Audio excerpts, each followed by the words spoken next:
Do you want to make some very supple, reactive char cloth? Alright, let's load up a tin. I like using this tin here. Thank David West for turning me on to this particular one. I get mine off Amazon. Make sure you have a hole in the lid.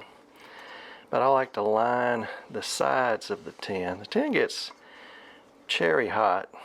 It gets pretty hot, and your cloth will get brittle if it touches that cherry hot. It's going to get brittle anyway, but if you insulate it somewhat from that extremely hot tin, it'll work better.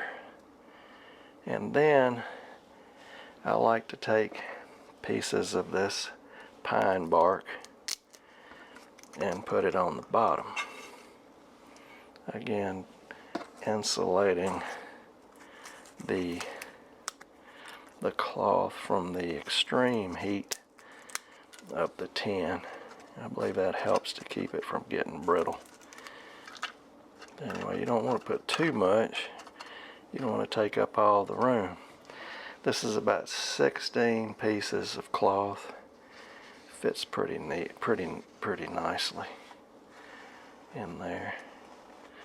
Get a little bit of head space. You do want the head space. And then put the lid on, make sure it's tight. This is a new tin. Alright, we're ready to roll. What we're going to do is take the cotton that's in an airtight container and place it over a heat source. And everything in the cotton that it is, but the carbon, is going to distill out and burn once it reaches the air outside. And what's left is going to be charred cloth. Tonight I'm going to be using this propane camp stove. You can use a campfire. This is just something I use from time to time. It's a more consistent heat. What you're seeing now is some smoke particulate, but mostly water vapor. It's not flammable.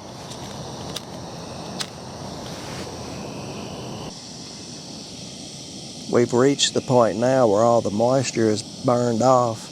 Wood gases are being produced, and when they mix with the air outside the container, they catch flame.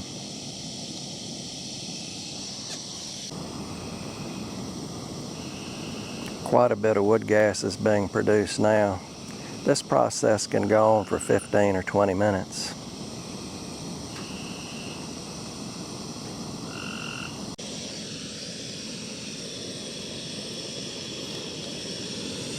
That flame is getting very low.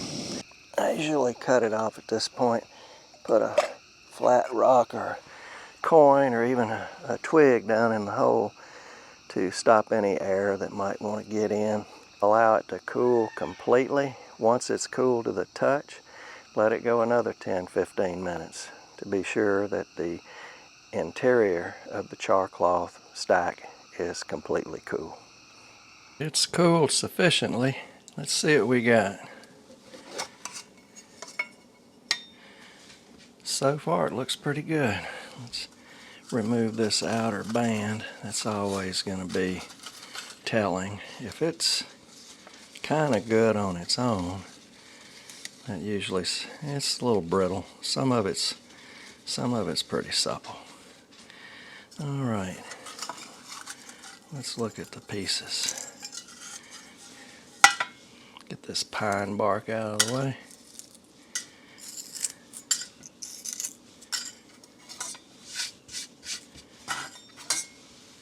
See what we got. The bottom of that feels good. I always like to look at the bottom pieces first. There's two pieces. This is the very bottom one. Not too bad, but it's not that supple either. It's not going to roll.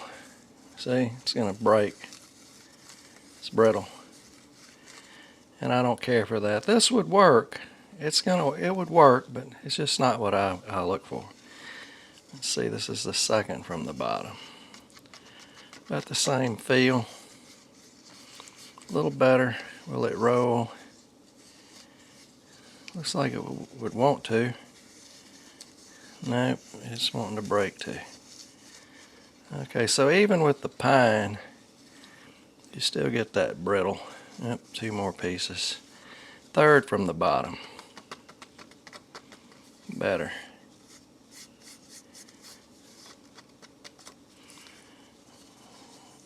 I like to give it the roll test. It just about does. That's the third from the bottom.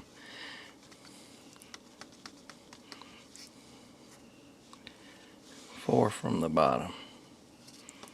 Okay, that's even better. Let's see if I could fold it in half and mash it without it breaking. Yep. So that's good. Let's look at the top piece. Every batch is going to be different.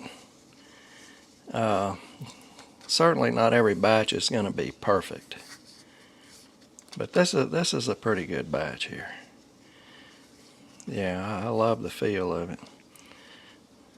This is the third from the top, and it rolls pretty good without breaking. Pretty supple. So the rest of them are going to be perfect. Yeah, this is a good batch. Now, let's take one that is not perfect and test it out. Let's see how to find a good stone. That one may be good. Let's see how this is going to work now. Tears nicely.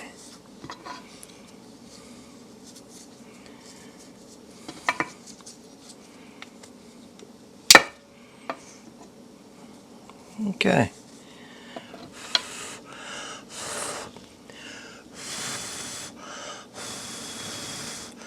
Looks like a fair batch. Let's try another one.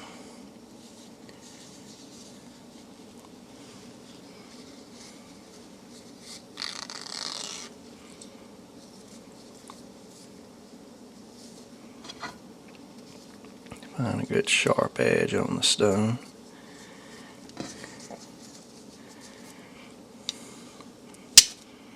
There we go.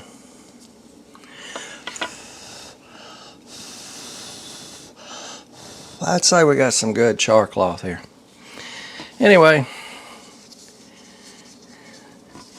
pretty good batch.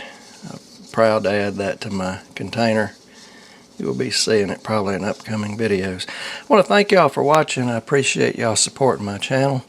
If you have any questions or comments, please put them down in the comments. I'll get to them as soon as I can.